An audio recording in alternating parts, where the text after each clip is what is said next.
علیکم حضور.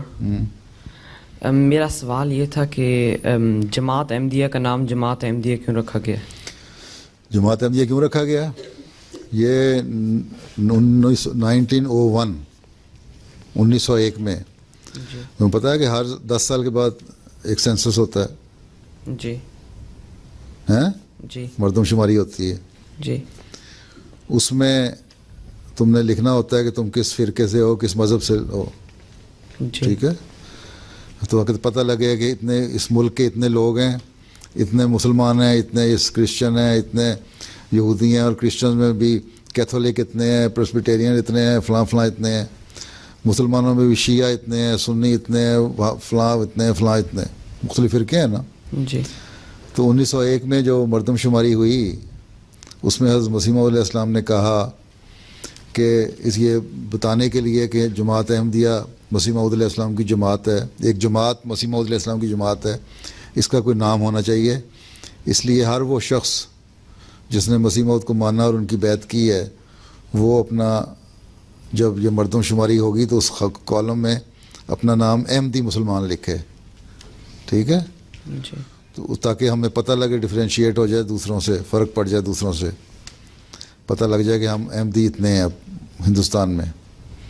اس لیے اس وقت سے جماعت احمدیہ مسلمہ کا نام چلتا آ رہا ہے. ٹھیک ہے. حضرت مسیح موعود صلی اللہ علیہ وسلم نے کسی میں اعتراض کیا تھا کہ احمدیہ کیوں رکھا، تو آپ نے اس کو فرمایا تھا کہ حضرت صلی اللہ علیہ وسلم کا نام محمد بھی ہے اور احمد بھی ہے. یہ صلی اللہ علیہ وسلم کے 2 نام ہیں، محمد بھی اور احمد بھی.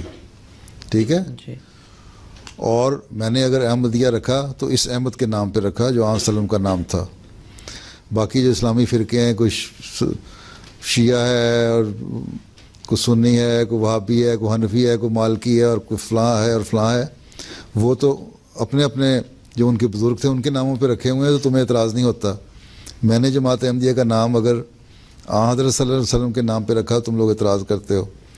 اس لیے ہم جو احمدی ہیں نا، اس لیے احمدی نہیں ہے کہ مرزا غلام احمد قادیانی کے نام کے ساتھ احمد آتا ہے. اس لیے احمدی ہیں کہ حضرت صلی اللہ علیہ وسلم کا نام احمد بھی ہے. سمجھ آئی؟ جی آپ کا نام محمد بھی ہے اور احمد بھی ہے.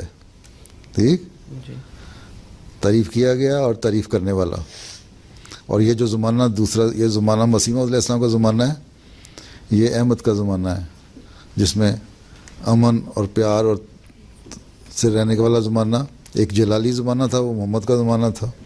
اس کی ایک یہ بھی تشریح ہے، لیکن بہرحال یہ لمبی تشریح ہو جائیں گی تو سمجھ نہیں آئے گی. لیکن یہ زمانہ کیونکہ آپ کے غلام کا زمانہ تھا، اور یہ زمانہ ایسا ہے جس میں آن صلی اللہ علیہ وسلم کی تعریف کی جائے اور آن صلی اللہ علیہ وسلم کے پیغام کو پہنچایا جائے، امن کے پیغام کو پہنچایا جائے.